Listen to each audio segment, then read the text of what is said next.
Welcome to another episode of Mussar HaTorah, where we explore the profound ethical and spiritual teachings from the weekly Parsha. Today, we're diving into one of the most dramatic moments in Jewish history, when Moshe Rabbeinu shattered the Luchos upon seeing Bnei Yisrael worshiping the Egel HaZahav. Was it really the idol itself that triggered this powerful reaction by Moshe Rabbeinu? Today, we'll explore a fascinating insight that shifts our understanding of this pivotal moment based on the teachings from Rav Sholom Schwadron and earlier Gedolim. The scene is familiar to most of us. Moshe descends from Har Sinai carrying the divinely inscribed Luchos only to witness the people dancing around an Egel HaZahav, a golden calf. In his anger, Moshe throws down the sacred tablets, shattering them at the foot of the mountain. The straightforward understanding is that Moshe broke the Luchos because the people had created an idol, violating the commandment against idolatry that was literally inscribed on the Luchos he was carrying. However, there's a more nuanced understanding that offers a profound insight into human nature and what truly constitutes spiritual degradation.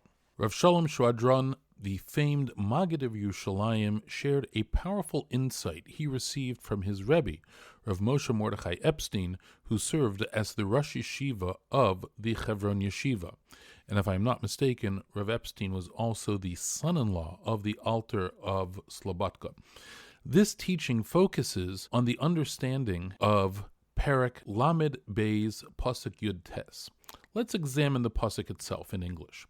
The pasuk says, "And it came to pass, as soon as Moshe came near to the camp, he saw the calf and the dancing, and Moshe's anger burned.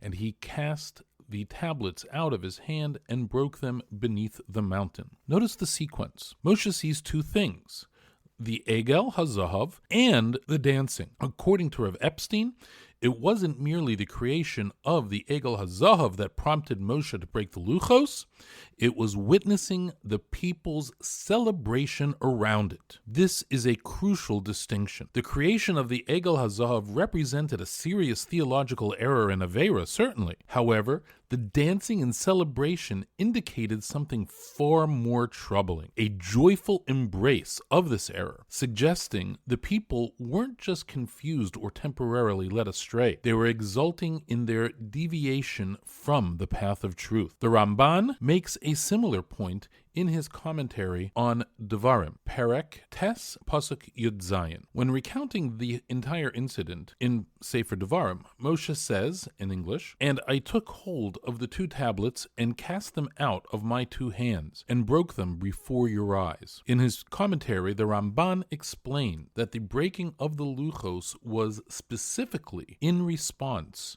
to the celebration surrounding the Egel HaZahav, not merely its creation. This celebration demonstrated that the error had taken root in the hearts of the people. What deeper message can we derive from this insight? I think there are three important takeaways for our own spiritual lives. Number one, this teaches us about the nature of spiritual decline. Often, the most dangerous aspect of the Avera isn't the initial mistake, but the subsequent rationalization and celebration of it. When we not only err, but begin to rejoice in our errors, declaring them good and right, we have crossed a more significant threshold. Think about it this way. Many of us make mistakes in our avodas Hashem. Sometimes we fall short of the ideal, but there's a vast difference between acknowledging our shortcomings with humility and actually celebrating them as virtue. Bnei Yisrael didn't merely create an alternative form of worship. They danced around it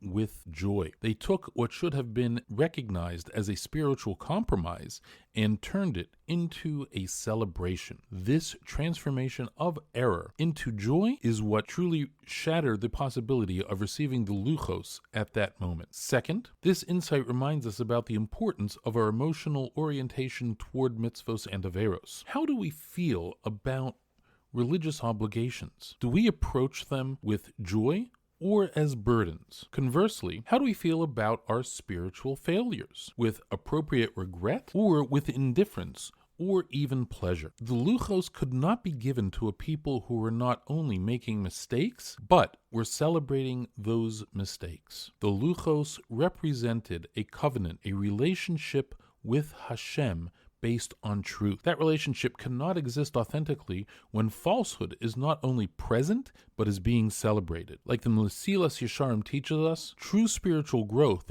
begins with careful self-examination. We must scrutinize not only our own actions, but also our attitudes toward those actions. Sometimes our emotional response to our behavior reveals more about our spiritual state than the behavior itself. Number 3 is that we learn something profound about leadership from Moshe's reaction. Moshe didn't break the luchos out of uncontrolled rage. His action was a clear communication, a teaching moment. By breaking the luchos, he was showing the people that their celebration of Avera had broken something fundamental in their relationship with Hashem. Sometimes spiritual leadership requires dramatic action to convey the severity of the situation. Moshe understood that words alone might not penetrate the festivities. The physical shattering of the luchos created a visceral illustration of what the people's celebration had spiritually shattered. As we conclude today's episode, I invite you to reflect on your own relationship with spiritual successes and failures. When you fulfill a mitzvah, do you recognize and celebrate the connection you have strengthened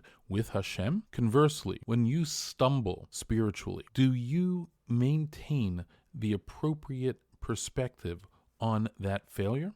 The story of the broken luchos teaches us that our attitude toward spiritual matters can be as significant as our actions themselves. Moshe was disturbed, not just by what the people did, but by how they felt about what they did. Their celebration of Avera revealed a deeper spiritual disconnection than the Avera itself. May we all merit to develop not only correct actions, but also proper attitudes in our avodas Hashem, celebrating what truly deserves celebration and maintaining appropriate gravity toward our shortcomings. Thank you for joining us today on another episode of Mussar HaTorah. If you have enjoyed this exploration of Torah, please share it with others who might benefit. Until next time, may your learning lead to growth and your growth lead to action. Have a good Shabbos.